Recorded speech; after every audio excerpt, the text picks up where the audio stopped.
Welcome to the Shreveport Connection with Tommy. This video is on your Raw results and WWE main event. Spoilers for this week of August the 13th. Birthdays, August 11th, Hulk Hogan. He was born in 1953. Also, Bill Alfonso was born in 1957. August the 12th birthdays. Terry Taylor. He was born in 1955. Dr. Wagner Jr. His real name is Juan Manuel Gonzalez Baron. He turned 53 years old. Jonathan Coachman turned 46 on Sunday. Spike Dudley, birthday on August 13th, 1970. Jumping Jim Bronswell from the Killer Bees. He turned 69 years old. Jeff Farmer, who formerly worked as NWO Sting. He turned 56 years old. Brian Adams died of overdose on August 13th. 2007 at the age of 43. Lance Cade died of heart failure at the age of 29 on August 13, 2010. The Red Rooster, Terry Taylor. His birthday is, he turned 63. His real name is Paul Taylor III. Roland Red Bastion died on August 11th, 2012 at the age of 81. Well, Jim the Anvil Neidhart passed away on Monday, earlier in the day, and there's a link that they played for his tribute on Raw. Can be found in this link. As a former WWE tag team, if you didn't know who Jim the Anvil Neidhart, passed away at the age of 63. WWE legend suffered a medical emergency at his home. ESPN reported that Neidhart fell at his home in Wesley Chapel, Florida, and hit his head. According to Pasco Sheriff's Office, no foul play was suspected. TMZ released an audio from the dispatch call and noted that authorities were called around 6:30 a.m. about a man having seizures and convulsions. Pasco Sheriff's Office released a statement to TMZ. Preliminary information indicates that Neidhart fell at his home, hit his head, and succumbed to his injury. No foul play expected. No additional information to be released at this time. Anvil's daughter, Natalia, and son-in-law, Tyson Kidd, have not commented from earlier in the day when I got reports of it. And WWE has pulled the planned Natalia versus Raw Women's Champion Alexa Bliss match from the show. And here are comments from Natalia and her husband during or after Raw.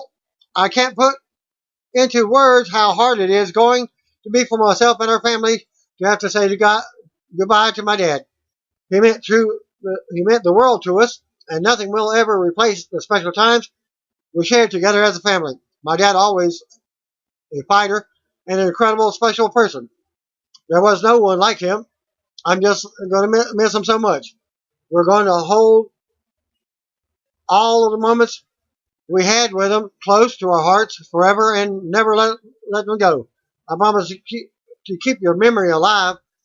We love you so much, Daddy. On behalf of my entire family, we would also like to personally thank everyone for the outpouring of thoughts and prayers. It's meant so much to us.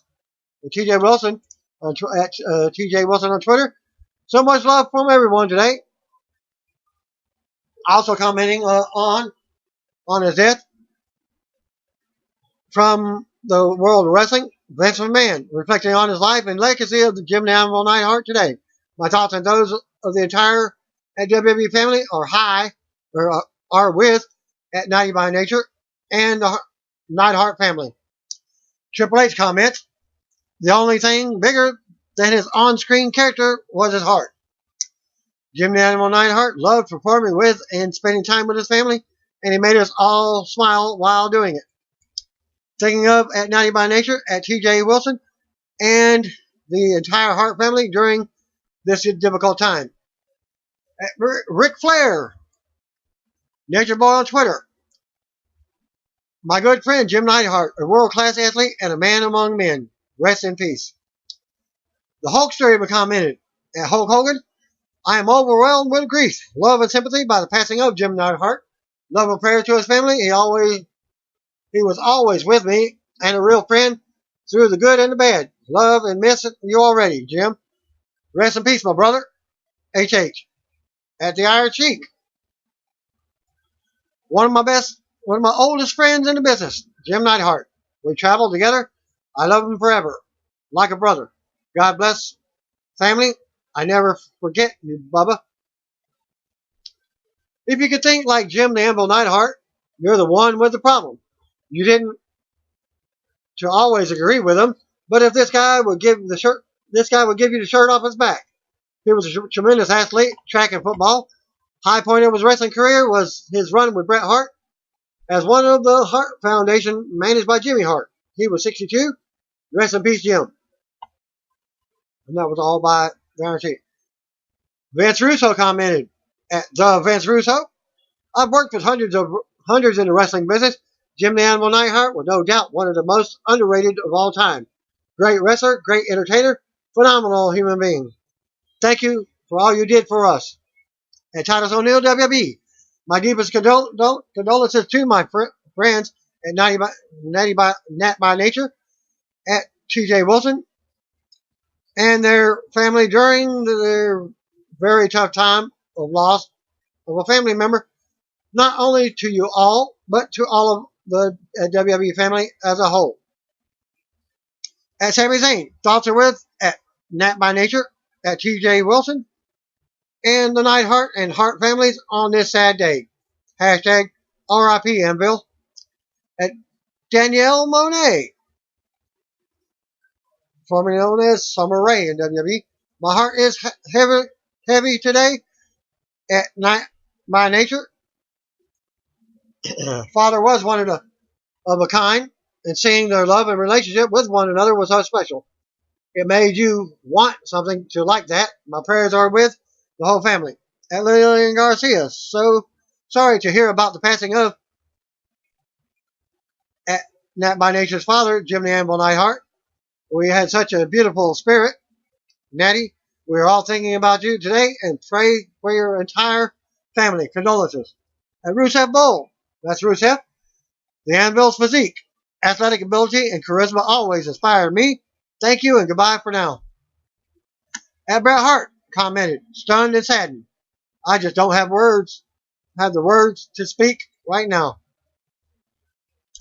Former WCW manager and current New Japan talent, liaison Sonny Onoo recently sat down with Hannibal TV to discuss the battle between Randy Macho Man Savage and Road Warrior Hulk that got so bad it actually prevented the WWE superstar from getting to the ring on time.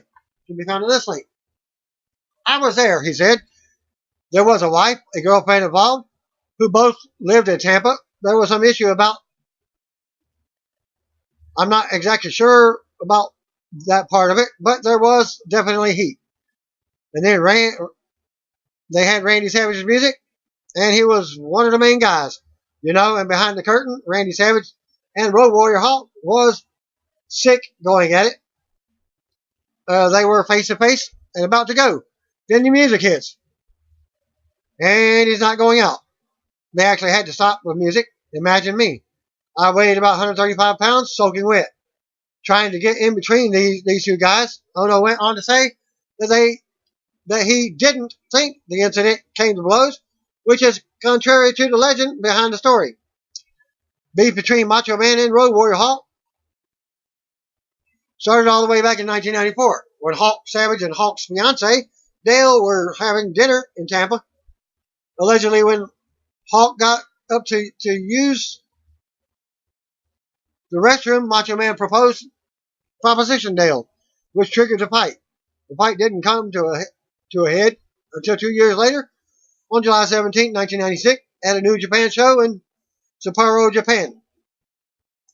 At that point, Dale told Hulk what happened, at which point Hulk confronted Savage with the accusation. When Savage denied it, Hulk accused Savage of calling his old lady a liar. The word liar is what triggered the full-fledged fight between the two, which Sting and Keiji Muto also witnessed. Hulk leaned over the railing and open hand slapped Savage, sending Savage and his trademark hat and glasses tumbling backwards. Animal had to get in between the two of them to prevent Hulk from doing any more damage to the Macho Man. Hulk called Savage an a-hole and also told him that that's what he gets for messing with his girl. In as much as Savage wanting to get back at Hulk, he had a match to get to, so he honored his ring commitment but never forgot what he had to do once the match was over. When Savage got into the ring to face off against Jushin Thunder Liger, he was hobbling after being knocked silly just a few minutes before. After the match, Savage went after Hulk, but the fight was broken up almost as quickly as it started. Later, Macho Man's brother, Lenny Popo, would claim that this was an ambush on Savage. The two would confront one another again in 1999 at the Sun Dome Arena in Tampa, Florida, during a Kid Rock show, and once again Hulk and Macho Man faced off, with a confrontation ending with Macho Man reeling. The beef between the two wrestlers would continue, and there was never a satisfactory resolution. As for what Hulk's girlfriend, Dale, is really the wrestling Helen of Troy, Lanny Popo, a.k.a. Leaping Lanny, a.k.a. Randy Savage's brother, doesn't believe the story for a minute. Popo said that his late brother was a shallow man who only appreciated a woman's physical beauty, and Dale fell well below his standards. Popo also said that it was Hulk Hogan and his now ex-wife, Linda, who set Dale up with Road Warrior Hulk. Yesterday, Reddit user Carter Voorhees 31 posted details of an MLW Podcast, episode number 49 from 2012, where former WWE Writer Court Bauer explained how Randy Orton would expose himself to new writers. Allegedly, Orton would touch himself and then ask to shake hands with the writer. And that's go into his pants, touching himself. And here's what Bauer's account what happened on Reddit. For every new writer that would show up, he would come into the room, put his hands down his pants, pull out his penis, touch himself, and then say, "I'm Randy Orton. Shake my hand." "Oh, you don't want to shake my hand? You're big leaguing me." That's effed up, man. Should I tell Vince and Steph you won't shake Randy Orton's hand? The writers would all start sweating and backing up into the corner. The guy's penis is hanging out. And he would be there cutting a promo on a guy with his penis hanging out for like 5 minutes. Court goes on to say Orton was very intense, so you could never tell if he was effing with you or not. Court says he was lucky. Randy did it to him on the first day. He was with the company at TV, and just as he was about to pull his penis out, Stephanie walked in, and that was it went right back in his pants. Court describes it as a teacher entering the classroom. When asked if he would have shaken his hand, Court said, "I don't know. I'm a bit of a germaphobe." Court says that this was something Orton did during his court entire time at the WWE, and he is surprised Orton didn't get hit with a sexual harassment charges. WrestlingOnNews.com reached out to WWE about the incidents and received back a short statement only. WWE is looking into the matter. Nothing more. Samoa Joe gave his all-time top 5 videos on UpUpDownDown YouTube channel, starting at number 5. Chrono Trigger, Gears of War, Fallout, Final Fantasy VI, and The Elder Scrolls V, and Skyrim. WWE Hall of Famer Kevin Nash, age 59, won another championship with Big Time Wrestling by defeating Flex Armstrong. Nash thanked the promotion and his opponent earlier in the day on Twitter. At Real Kevin Nash thanks Big Time Wrestling for the honor. Thanks at Flex Armstrong 1 for the sacrifices you have given this business. Most important, the friendship we've shared. And I can go to that link as well. At Flex Armstrong 1, thanks for the words. All good things must come to an end. My title reign might have. Our friendship won't. New Japan Pro Wrestling announced if any Bullet Club OG members by the names of Tama Tonga, Bad Luck Fail, and Tonga Loa get involved in any of the G1 Climax block matches, they will be suspended for 3 months and fined. During Tonga's G1 match against Toru Yano, both Loa and Fail headed out to the ring, but ended up getting cut off by the referees, Young Lions, officials, and even NJPW President Harold Maj. And in the video, you can see here, this link, you can see the trio was sent completely out of the building into a car, which was then driven away from the venue. Before driving off, Tonga yelled, "This ain't the last you've seen of me. Your rules are imaginary." At this point in the show, there were still 4 tournament matches to go, so obviously the group wouldn't be interfering in any of them. Since then, Fail was none too happy. He was removed from the show, calling it disrespectful. The underboss at TOKS Fail, "The disrespect these fools are showing us. How dare they throw?"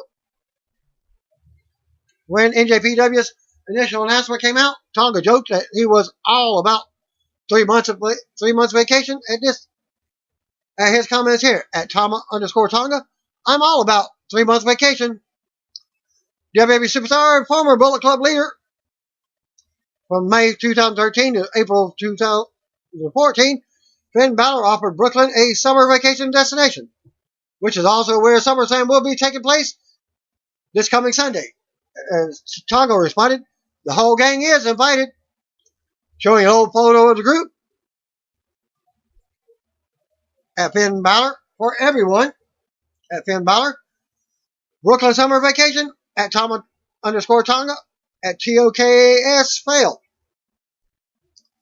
And Tonga replying to it, Finn Balor, "The whole gang is invited." Hashtag OGBC. And a picture of that link. I think I got a picture as well of that link.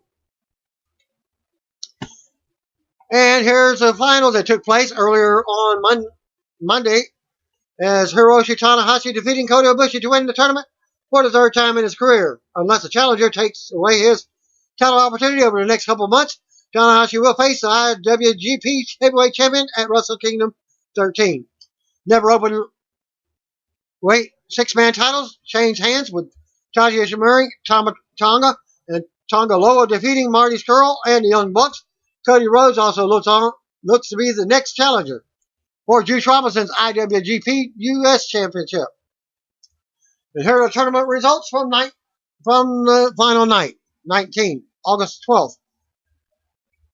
Tomoaki Honma, Togi Makabe, and Michael Elgin defeated Yuji Nagata, Shota Umino, and Ayoto Yoshida. Hope I pronounced all these names right. I've watched some of the shows, but some of these wrestlers I've never heard them pronounce them. Bad Luck Fail defeated Henare.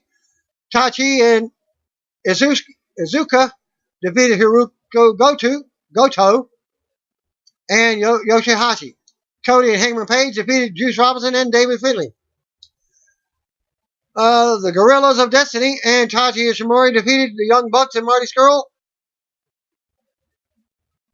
who is champion. Never Openweight 6-man tag championships. Tetsuya Naito, Evil, Sonata, and Bushi defeated Minoru Suzuki, Zack Sabre Jr., Yoshinobu Kanemaru, Maru, and El Desperado.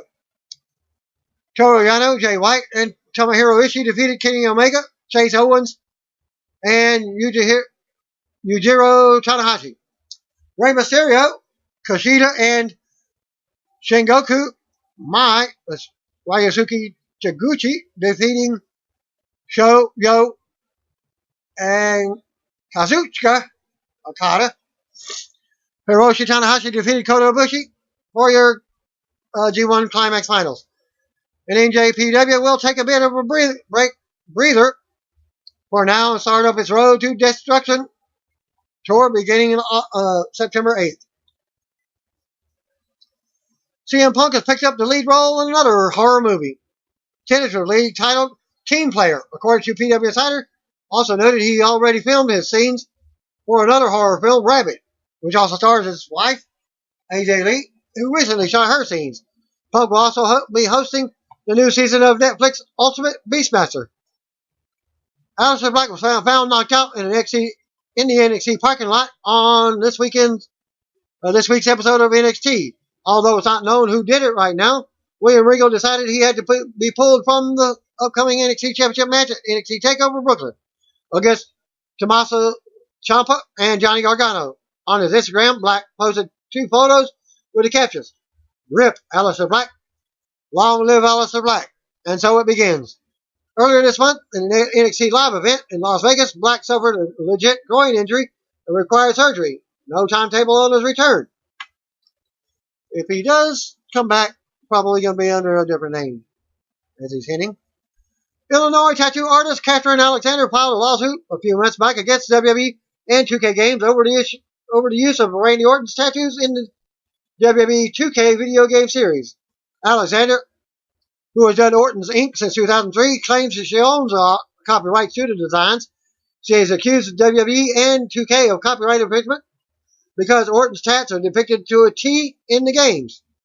Alexander claimed that she brought the issue up with WWE in 2009 and was offered just $450 for the rights to use the designs, which she declined. In an update, according to PW Insider, WWE and 2Ks have attempted to have the lawsuit dismissed in the U.S. District Court of Southern District of Illinois on August 7th, due to the court not having jurisdiction on them. Alexander has since filed her response, saying that they aimed their alleged infringement of her tattoo work directly in the state of Illinois, and because WWE previously offered her $450 for the rights. The report also states that she included 6 copyright applications related to Orton's tattoos from March 15th of this year. The court decided all discovery for this case needs to be finished by January 7th, 2019, and a settlement conference is set for April 16th, 2019.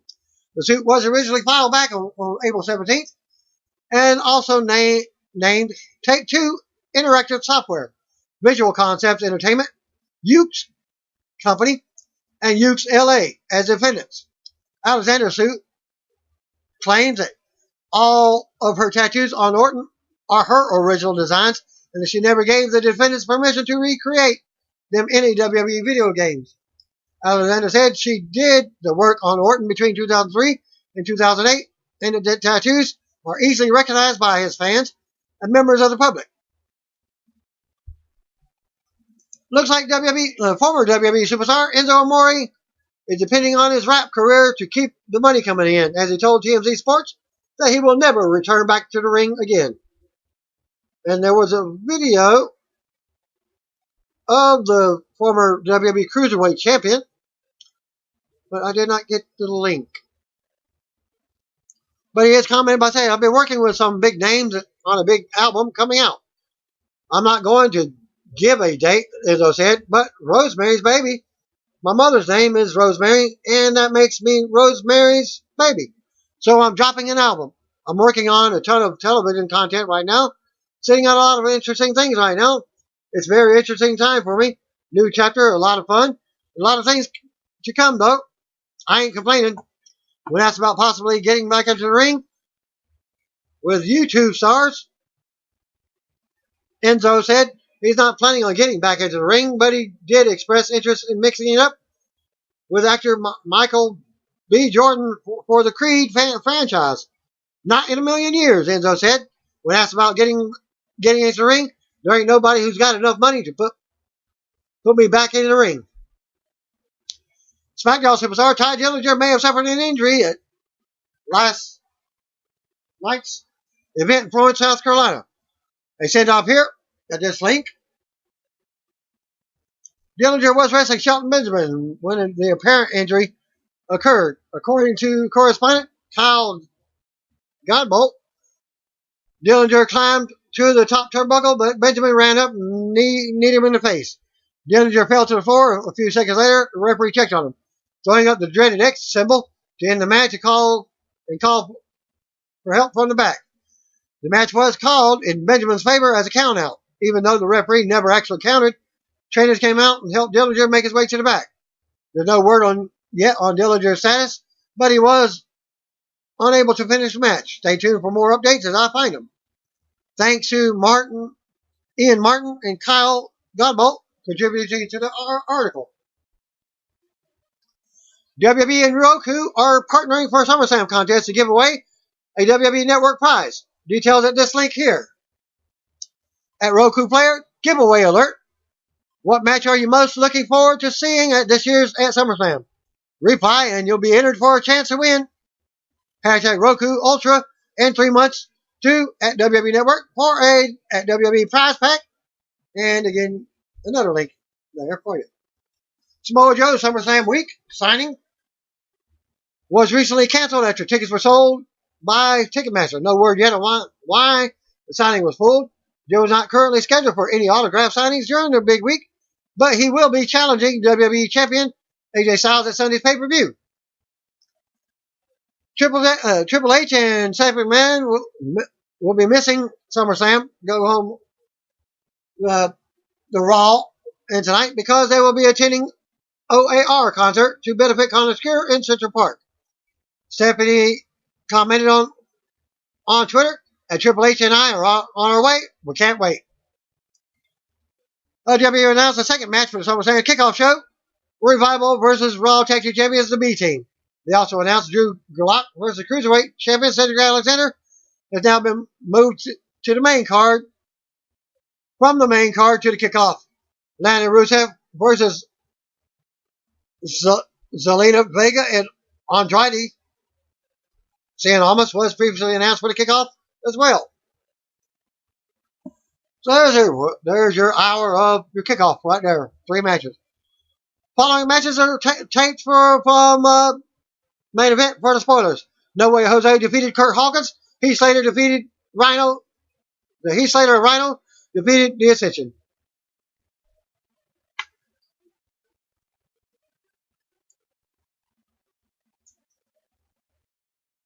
And we're live from the Greensboro Coliseum in Greensboro, North Carolina. As Michael Coleslaw welcomes us to Monday Night Raw. We go to the ring. Out comes Ronda Rousey. Coming out first, Coleslaw and Corey Graves introduce their podcast partner for tonight, Renee Young. And they mention Jonathan Coachman is away on assignment. Well, he's back on ESPN. Rousey takes the mic and fans chant her name. She mentions how Natalia's father, Jim the Animal Neidhart, passed away today. Rousey says any loss is hard, but she talks about how special fathers are to us. Rousey tells Natalya to stay strong, and the crowd pops. Rousey says we all love Natalya, and they cheer her again. Fan chant Natty now. Rousey says Natalya was the first to welcome her into the WWE, and Rousey will be the first to defend her. Rousey says she will beat Raw Women's Champion Alexa Bliss at SummerSlam on Sunday. Rousey introduces who will beat Bliss tonight. Out comes Ember Moon. Ember hits the ring, and out comes Bliss with Alicia Fox.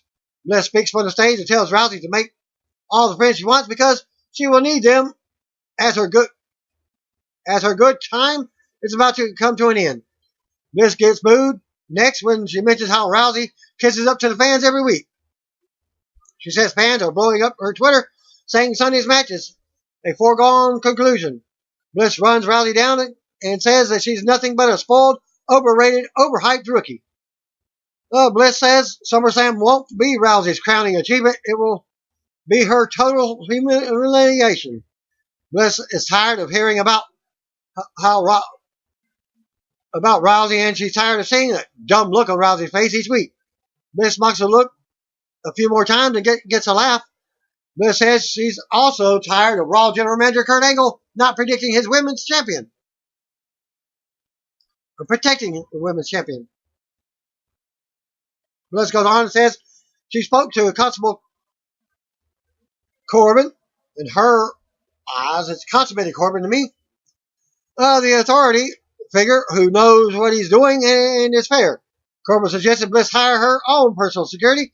She calls him out, and out here comes 4 big guys to stand around Bliss and Fox. Bliss warns Rousey, saying these guys are highly aggressive and highly trained. so she better not try anything. Bliss and Fox head to the ring with security as her music hits.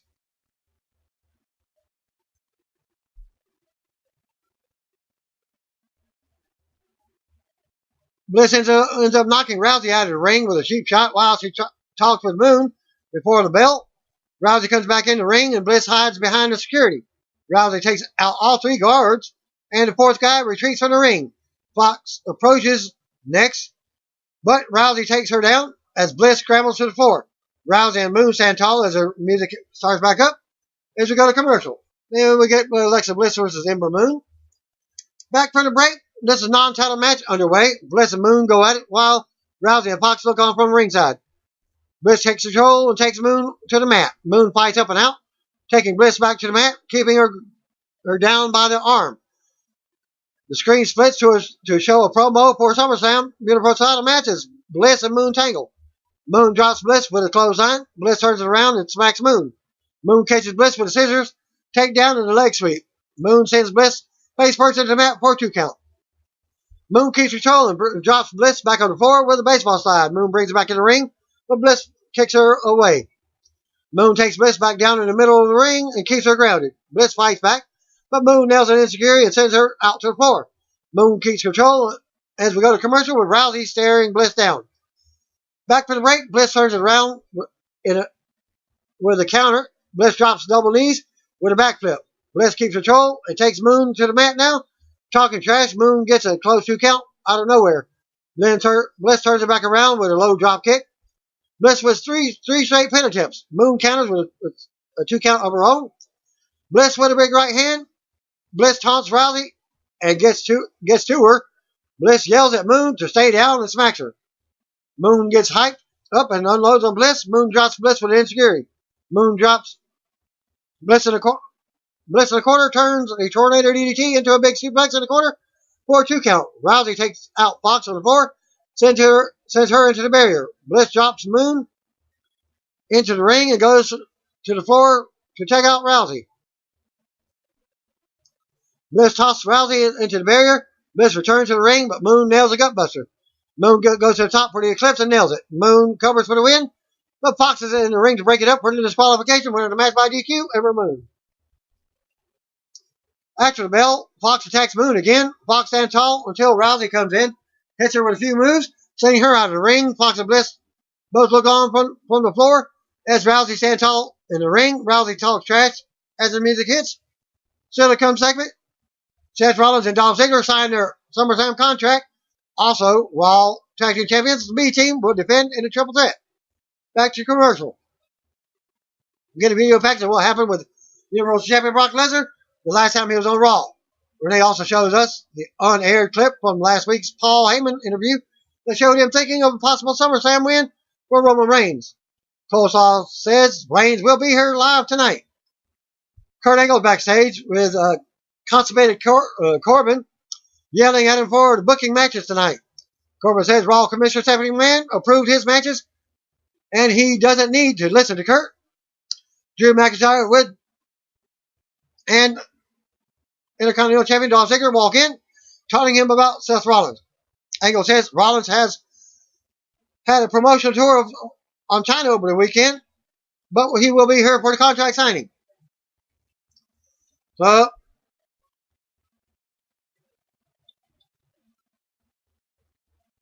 next match was constipated Corbin versus China Breeze.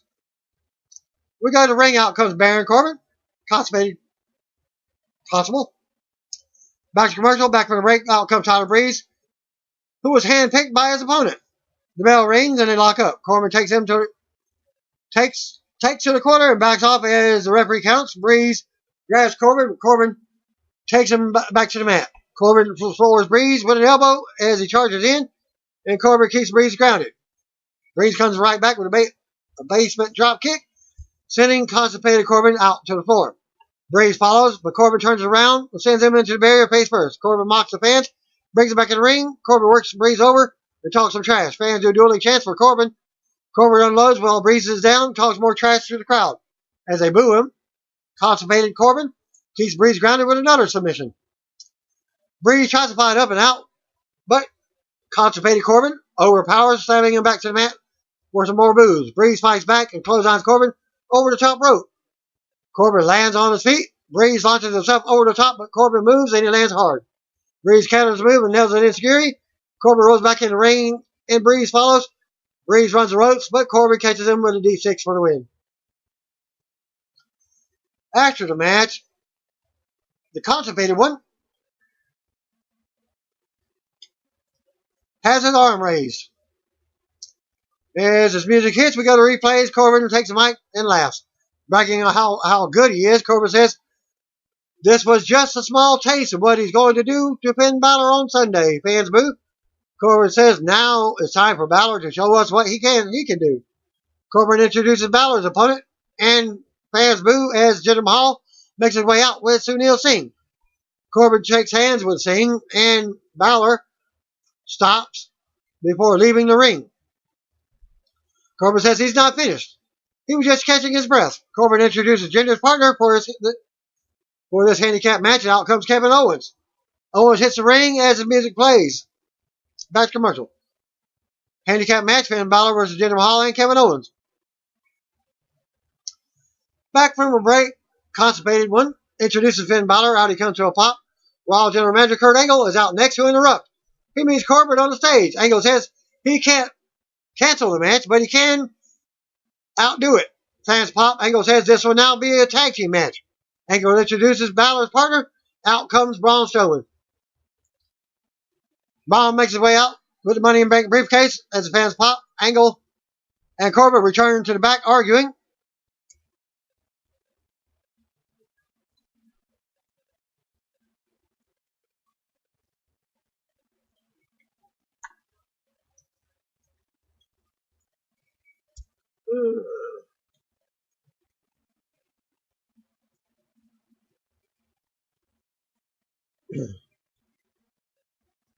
Okay.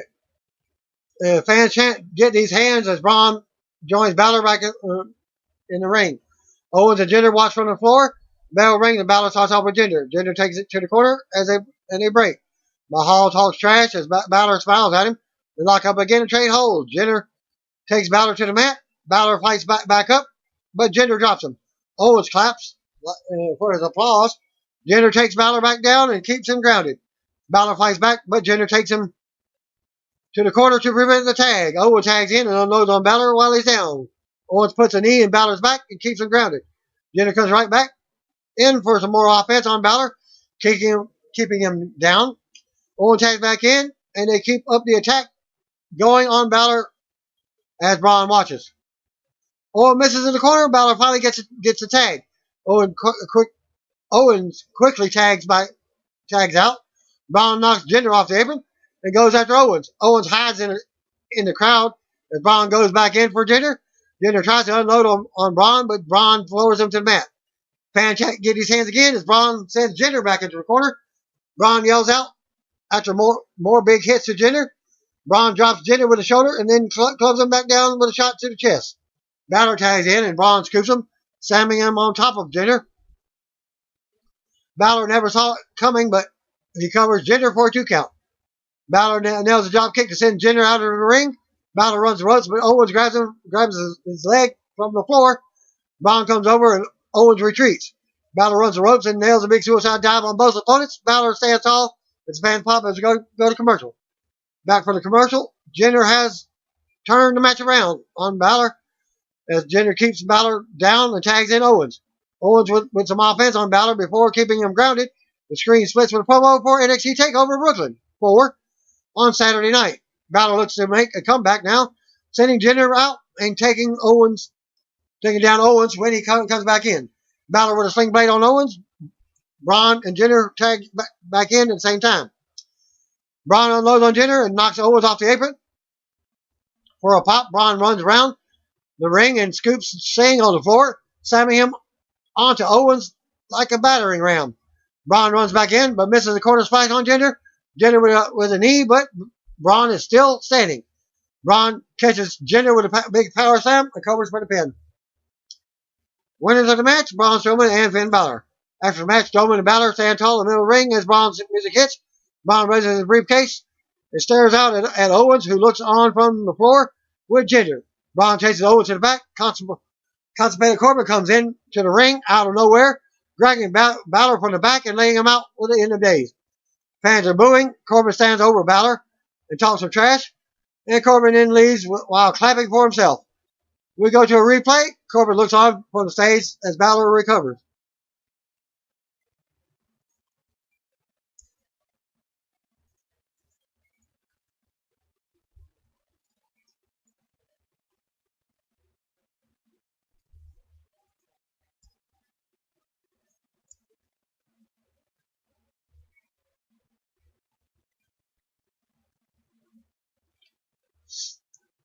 Next up,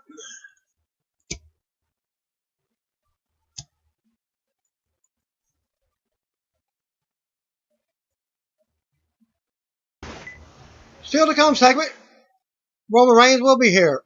Kurt Angle is backstage on the phone asking Stephanie McMahon to call him back. Dolph and Drew walk in, checking in on an update for whereabouts of Seth Rollins. Angle lets them check over the contract. They just troll them and walk off. Angle call them idiots. We see Bobby Lashley backstage warming up, back to commercial. Back from the break, an enhancement talent named Ricky Roberts is in the ring with a guitar, cowboy boots, and a hat. JoJo introduces him as being right here from Greensboro. Ricky says he might not be able to play the guitar good, but one day he will be in the Country Music Hall of Fame. Fans give Ricky the what treatment as he continues and mentions Elias. The real Elias interrupts and comes to the stage with his guitar. Elias calls for a stool. He takes a seat and gets the spotlight. Elias tells Ricky there is only one Elias in this world, and he's looking at him.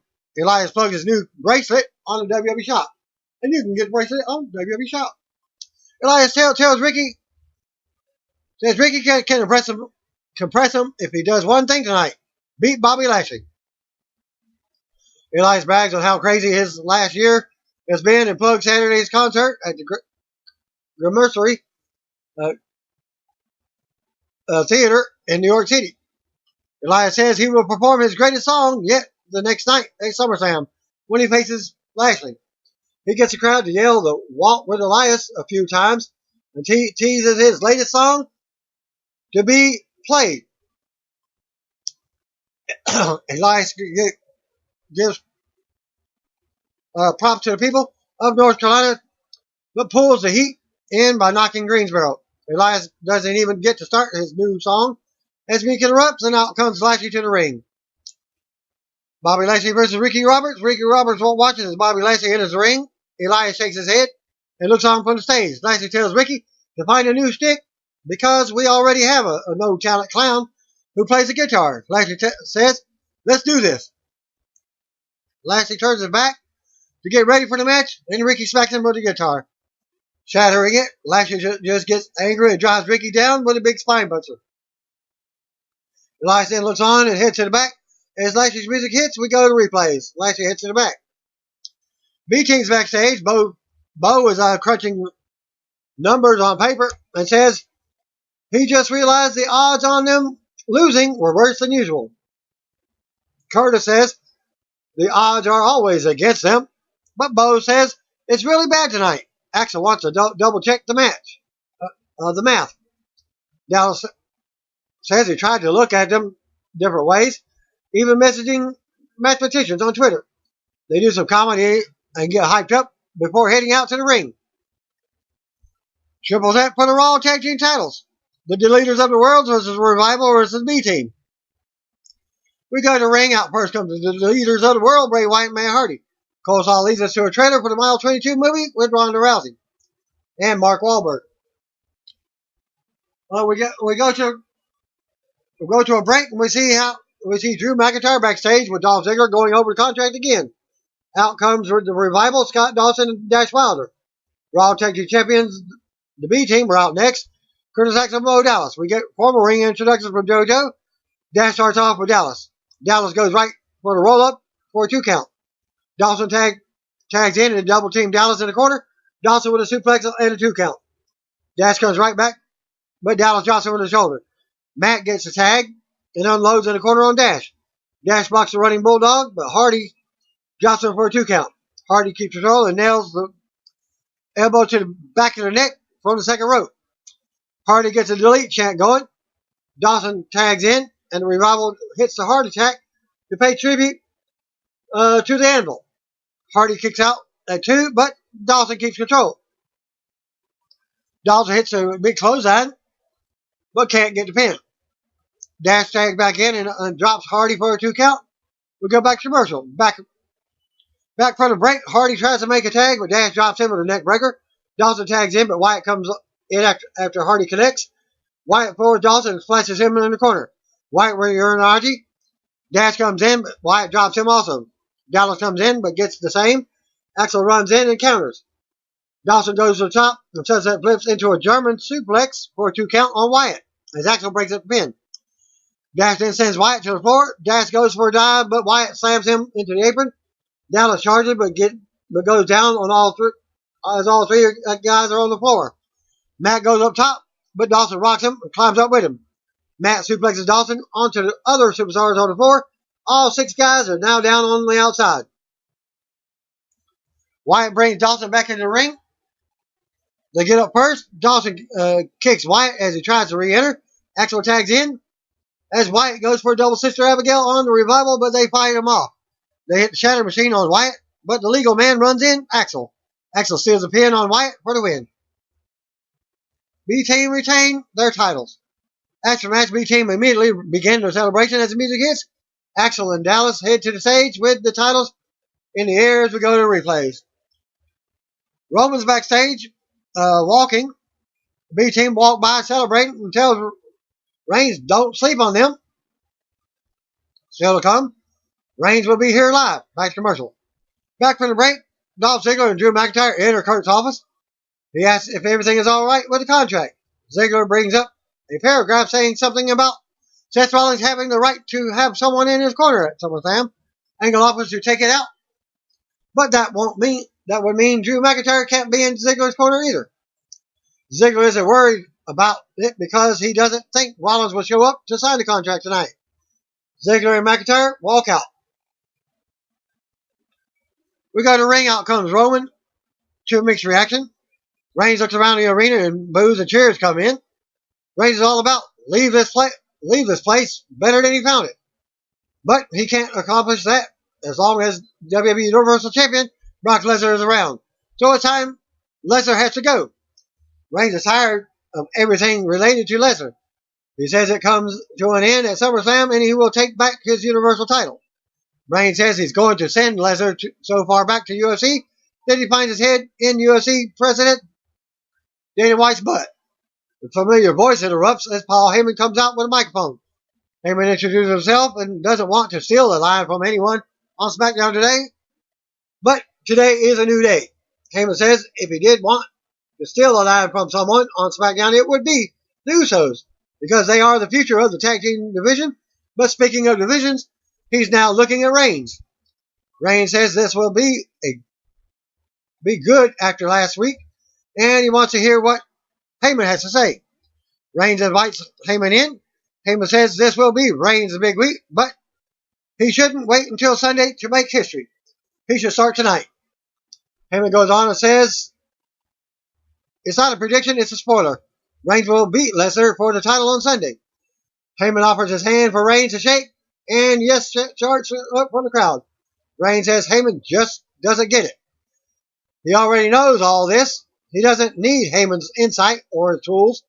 Reigns says he beat Lesnar in Saudi Arabia. He blames Heyman for what happened. Heyman says guilty as charged. He looks ahead to next Monday and sees himself standing side by side with Reigns in the ring on Raw. Fan chant, we want Lesnar now. Heyman gives a sample promo for next week's, where he gives Lesnar style introduction for Reigns. Reigns says Heyman is trying hard, but it's not good enough. He talks about how his father raised him for the business and how to deal with sharks. Reigns says Heyman is drowning and is not savable. He wishes Heyman the best in his future endeavors. Heyman says Reigns is right.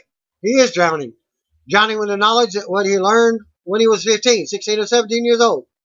Riding in the car with Reigns' uncle, Appa, and Father Sika. Heyman speaks something in Samoan, and Reigns recognizes it. Looking a bit surprised, Heyman hands Reigns some sort of proposal he had done up. Heyman tells Reigns to look over the agreement and give him an answer at SummerSlam on Sunday. Reigns takes the paper and looks at it, but Heyman sprays him in the face with, it looks like some confetti-looking spray, but it's actual liquid. And even an announcer said, looks like it's pepper spray, but it's awfully thick for pepper spray, and it wasn't misty. Reigns is blinded and he stumbles back to the corner. Heyman leaves the ring to booze. A trainer checks on Reigns, but quickly retreats when the music of the Beast hits. Reigns still can't see as Lesnar hits the ring, smiling. Lesnar drives big knees into Reigns in the corner. While he still can't see, Lesnar with more big knees, driving Reigns to the mat in the middle of the ring. Lesnar drops Reigns into a chokehold, and he starts fading. Heyman looks on from ringside and smiles while holding his title on his shoulder. Reigns breaks a hold, but Reigns is out. Lesnar stands tall to a mixed reaction as Heyman raises the title at ringside. Lesnar exits the ring and takes the title from Heyman. Lesnar and Heyman march to the back while Reigns recovers from the mat. Lesnar marches back down the ramp and hits the ring. Lesnar waits behind Reigns as he slowly gets up. Lesnar scoops Reigns up and drops him with an F5 in the middle of the ring. Pan chant one more time, but Lesnar exits the ring and hits to the back. Stopping on the stage to look back at Reigns, we go to commercial. Back from the break, we see what just happened to Reigns. Replays. Bobby Roode, Apollo Crews, and Titus O'Neil versus Authors of Pain and Mojo Rawley. We go to the ring. Both teams are out for the six-man action. Razor goes at it with Bobby Roode as Dana Brooke watches from ringside. Apollo comes in, but Razor drops him for a 2 count. The screen splits for another promo for Sunday's Raw Women's Title match. Crews turns around on Razor, but in comes Mojo with offense. Roode comes in and nails a flying clothesline from the top rope. Roode and Mojo got it now. Roode nails a blockbuster, but Akam breaks up the tag.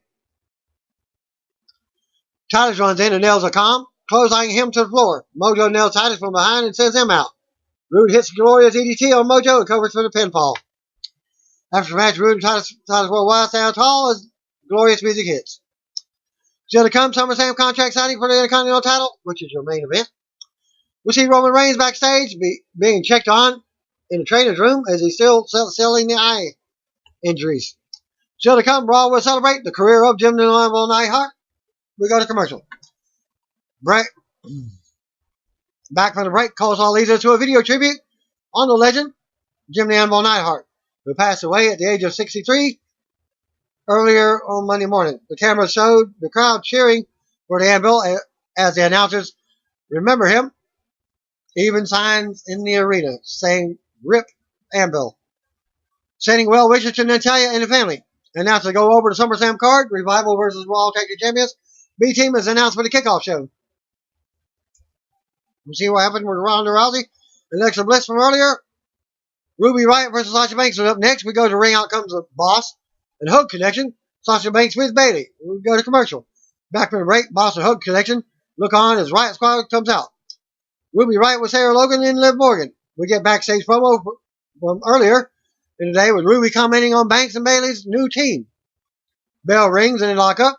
Banks takes control to start, but Ruby rocks her and drops her. Banks turns her around and distracted by Liv and Logan. Ruby takes advantage, but Banks kicks out of 2. Banks comes back, but keeps Ruby down by her arm.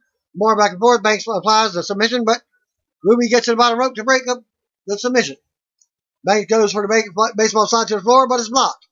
Banks rocks Ruby in the nose and turns around to confront Liv and Logan. Ruby takes advantage of the distraction and kicks Banks' arm into the steel steps. Referee checks on Banks as her hand is stuck in one of the holes on the steps. Ruby brings Banks back into the ring for a 2 count. Ruby then goes to work in the ring, blocks a suplex with a cradle for a 2 count. They tangle and Ruby stomps on the bad hand. Ruby more offensive pin attempt. Ruby keeps control and keeps grounded as we go to commercial. Back from the break, Ruby heads Banks down on the mat. Banks counters a 2 count. Ruby Dexter as the Riot Squad cheers her on. Banks fights back and unloads with strikes as they get to their feet. Banks tosses Ruby with a deep arm drag. Ruby fights off with Banks' statement and nails an elbow. Banks dives out and takes Logan down on the floor. Banks comes back in with a knee to the face of Ruby. Liv drops Banks off the apron. While the referee isn't looking, Bailey comes over and drops Liv on the floor. Banks returns to the ring, and Ruby takes advantage of the interference for the pinfall. Winner, Ruby Riot. After the match, Ruby hits the floor, celebrates with her partners, as the Boo and the Boss and the Hug connection look on from the ring. Coleslaw says Seth Rollins still hasn't arrived to the arena. We see photos from Rollins in China from a promotional tour over the weekend. Baron Corbin and Kurt Angle backstage backstage when his staffer comes in, informing Angle that Rollins still hasn't arrived. Corbin blasts Angle for putting the IC title match at SummerSlam in jeopardy. Angle walks off, still to come with Rollins making the contract signing. We go to commercial. Back from the break, Raw General Manager Kurt Angle in the ring for the SummerSlam contract signing. Angle first addresses the heinous attack on Roman Reigns by Universal Champion Brock Lesnar. Angle says the trainers report that Reigns will be able to compete on Sunday, and he's not going to suspend or strip Lesnar because he wants Reigns to bring the title back to Raw each week as we deserve. Angle says Lesnar is the worst champion in history. Music interrupts and out comes Drew McIntyre with Intercontinental Champion Dolph Ziggler. Ziggler and McIntyre run Angle down for slacking at his job. Angle says he was just about to introduce them. Ziggler wants to know if he's defending on Sunday or not. Angle goes to introduce Seth Rollins, but the music doesn't start. He tries again, but no music. Ziggler says Rollins isn't coming out, and Angle knew it all along. Ziggler tells Angle to go ahead and call it. Ziggler and McIntyre continue with shots on Rollins and Angle. McIntyre says, believe it or not, they do respect Rollins. He talks about why their movement came to Raw and says that they respect Rollins, but because he fights and made them work hard. But in the end, Rollins was the architect of his own downfall. Ziggler says Rollins pushed himself too hard for the fans. He busted his butt every night for the WWE Universe, and that is a one-way street, brother. Ziggler goes on about how the fans turned their backs on him, and will do the same to Rollins. Then the next guy and the next guy. Ziggler says the vicious cycle will never end because of the fans. He also talks about how the fans never stick around through the hard times, but now, for the first time, someone actually has his back and doesn't just ride his coattail to collect a paycheck. He goes on praising McIntyre, running his mouth with the typical Ziggler promo. Ziggler tells Angle to hand him the contract so they could officially make it a forfeit for Rollins. Fan chant burn it down as Ziggler signs the contract. Ziggler hands the contract back, but the music hits and out comes Rollins to a big pop. Rollins apologizes for being late for the fans, having to sit through Ziggler's promo. Rollins admits he's been here for a while, but he wanted to wait until Ziggler signed the contract because he was afraid Ziggler would change his mind when he heard what Rollins had to say. Rollins says he was dealing with travel issues, but they weren't for him. He mentioned the contract clause where it says he can have someone in his corner at SummerSlam, saying it was put there for a reason. He's tired of dealing with him 2-on-1. It says since the Scottish psychopath will be in Ziggler's corner, he figured he should have the lunatic in his. Fans pop and really get loud when the music interrupts for Dean Ambrose. Ambrose looks to be in great shape, makes his way to the stage with his haircut, real short, Kane style. Ziggler and Rollins toss the contract signing table out of the ring to prepare for a fight. Ambrose and Rollins rush the ring as the brawl breaks out. Ziggler gets bumped. McIntyre takes a super kick from Rollins and dirty deeds from Ambrose. As Ziggler looks on from the outside, Ambrose and Rollins stand tall and get hyped up as the fans cheer. Ambrose music hits, starts back up as Rollins signs the SummerSlam contract. The SummerSlam go home. Raw goes off the air with Rollins and Ambrose doing the Shield fist bump in the middle of the ring. Dark match after the go home Raw in Greensboro, North Carolina saw Dean Ambrose return to the ring. Ambrose, Seth Rollins, Finn Balor, and Braun Strowman defeated Kevin Owens, Constipated Corbin, Drew McIntyre, and Intercontinental Champion Dolph Ziggler in an 8-man action. The finish saw Strowman, Rollins, and Balor hit finishers on their SummerSlam opponents, while Ambrose hit Corbin with the Dirty Deeds for the pin. Also, Ambrose returned on this week's Raw and will be in Rollins' corner on the Sunday for SummerSlam's match against Ziggler, who will have McIntyre in his corner. And that concludes my Raw and WWE main event spoilers for this week. Thanks again. Peace out. See you one of you. You don't know, just call me, brothers and sisters.